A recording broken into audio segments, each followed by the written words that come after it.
नमस्कार।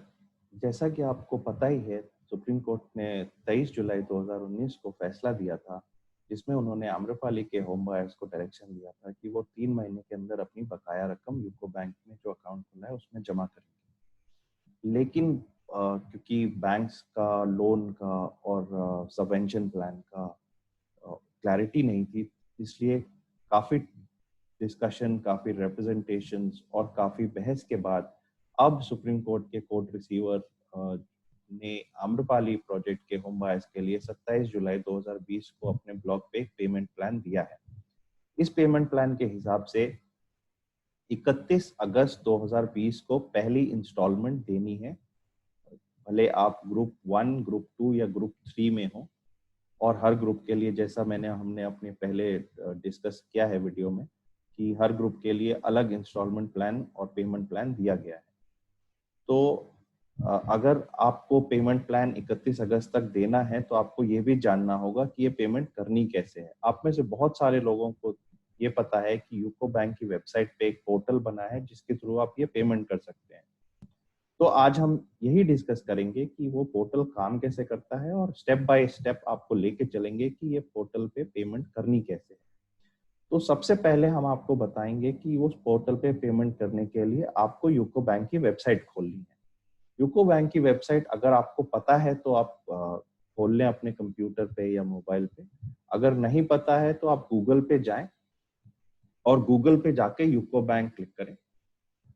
गूगल पे UCO bank में जो पहला सर्च में जो पहला यूको बैंक की वेबसाइट दिखती है www.ucobank.com, उस पर आप क्लिक करें।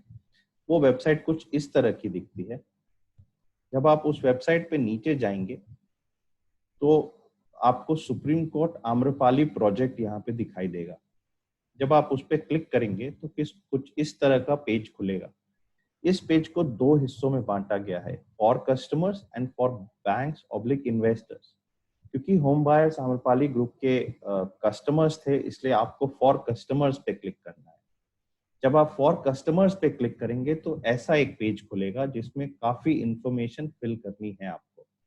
उसमें सबसे पहले आपको प्रोजेक्ट नेम फिल करना है, जो कि एक ड्रॉप डाउन मेन्यू के द्वारा खुलता है, जिसमें बहुत सारे आम्रपाली के प्रोजेक्ट्स के नाम दिए गए हैं, जैसे castle, centurion park, O two valley, terrace homes, tropical garden, enchante, dream valley villa, dream valley highrise, Eden park, heartbeat 1, heartbeat 2, river view, leisure park phase 1, phase 2, Verona heights, leisure valley villa, Adarsh Awas Yojana, platinum, princely, Sapphire 1, Sapphire 2, Silicon phase 1, phase 2, phase 3, golf homes, Kingswood, titanium, zodiac.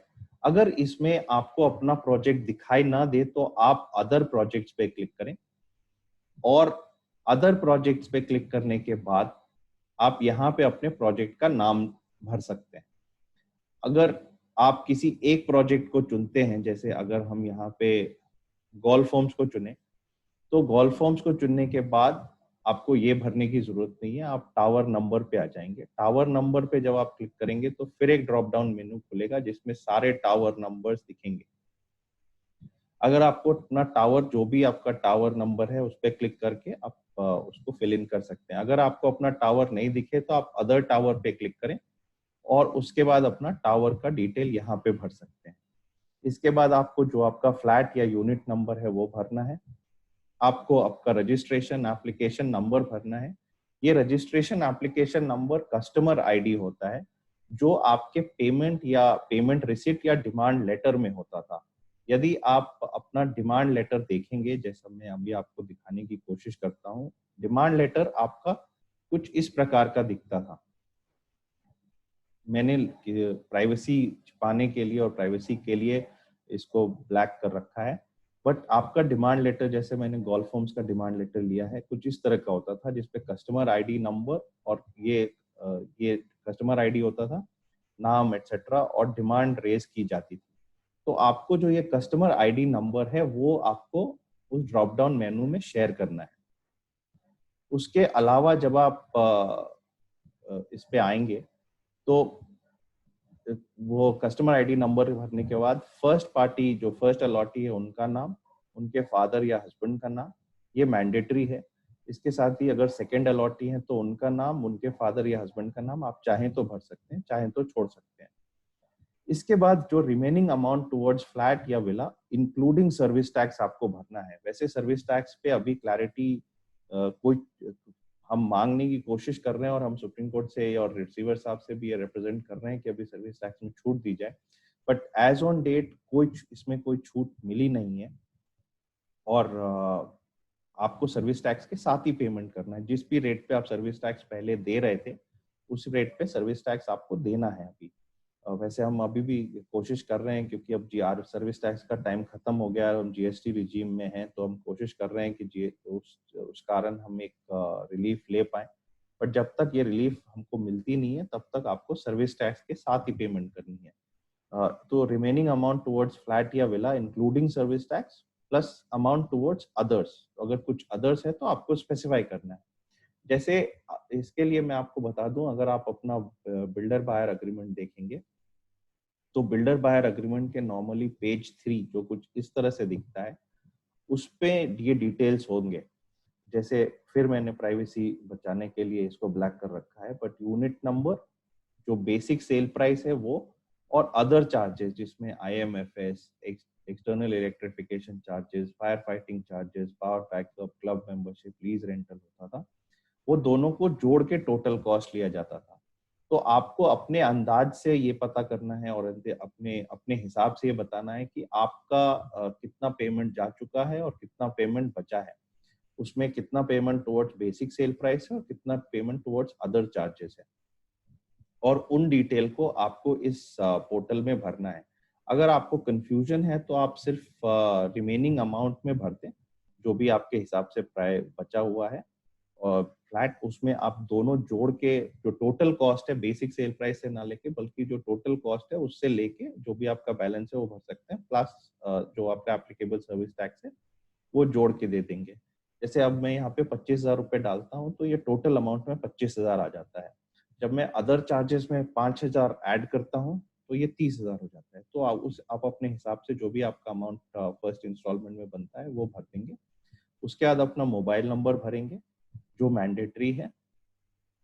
उसके अलावा आप अपना email number भरेंगे, जो वो आप चाहें तो भर सकते हैं, चाहे तो छोड़ भी सकते हैं। जब आप इस पे क्लिक करेंगे तो आप कुछ इस तरह के पेज में आएंगे। जब मैंने अपना डिटेल भरा एक सैंपल के लिए तो इस तरह का पेज आता है जिसमें 3 पेमेंट ऑप्शन है। आप पेमेंट यूजिंग यूको बैंक की ई बैंकिंग को यूज करते हुए पेमेंट कर सकते हैं, जिसमें 8 रुपए का चार्जेस एक्स्ट्रा देने हैं आपको। Payment using other banks via bill desk भी दे सकते हैं, जिसमें जो भी एप्लीकेबल चार्जेस हैं वो देने होंगे। और पेमेंट अगर आपके पास यूको बैंक का डेबिट कार्ड है तो using UCO bank debit card भी आप कर सकते हैं, जिसमें कोई चार्ज नहीं है एक्स्ट्रा। जब आप फॉर एग्जांपल मैंने यहाँ पे अदर बैंक का क्लिक किया और इसको कंटिन्यू करने के लिए क्लिक करा तो कुछ इस तरह का पेज खुलता है।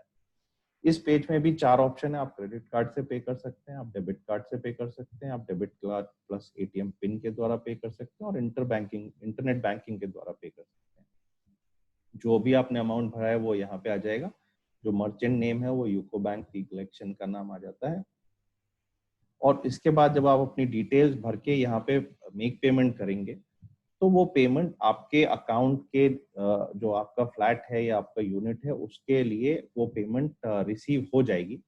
और यूको बैंक अपने आप ही ये डिटेल सुप्रीम कोर्ट में रिसीवर के पास और एनबीसीसी को भेज देगा कि इस फ्लैट के लिए जो पहली इंस्टॉलमेंट या दूसरी इंस्टॉलमेंट या जो भी इंस्टॉलमेंट आप पे कर रहे हैं वो इंस्टॉलमेंट रिसीव हो गई है।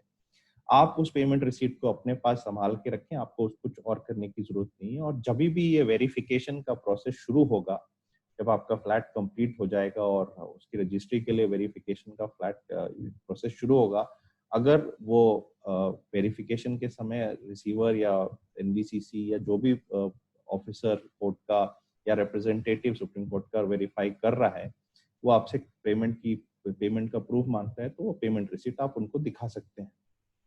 और इसी तरह स्टेप बाय स्टेप आपको सारी इंस्टॉलमेंट्स देनी है। जैसा मैंने पहले बताया, अभी सर्विस टैक्स पे कोई छूट नहीं है तो आपको सर्विस टैक्स इंक्लूड करके देना होगा। जब भी उस पे जीएसटी रिजीम के कारण सर्विस टैक्स पे अगर कोई छूट मिलती है, जो हम कोशिश कर रहे हैं कि छूट मिले,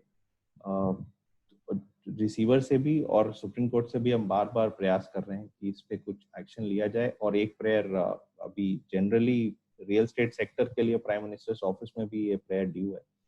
तो अगर कुछ रिलीफ मिलती है तो हम जरूर इसके बारे में बताएंगे आपको, और उसके बाद जो भी छूट मिलती है, जिस हिसाब से भी जो भी ऑर्डर आता है, उस हिसाब से आपको बाकी की पेमेंट्स करनी है। तो आज के लिए इतना ही।